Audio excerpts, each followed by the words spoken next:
So today I'm gonna show you guys how to install Luts in your Adobe Premiere Pro.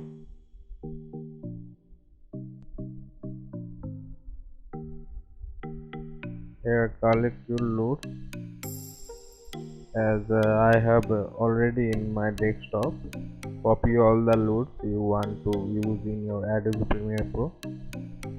Go to local drive C and browse for program files and open it and go to Adobe Premiere Pro and open Lumetri and go to Luts.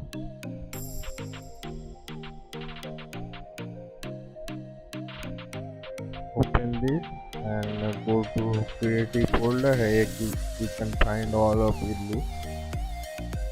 So I have all this and paste all the Luts you have copied previously.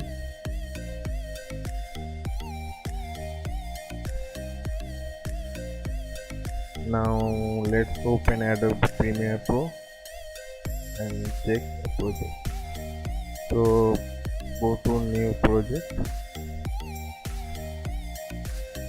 I'm going to show you guys how to use this in one of my videos. This is time lapse I have recorded.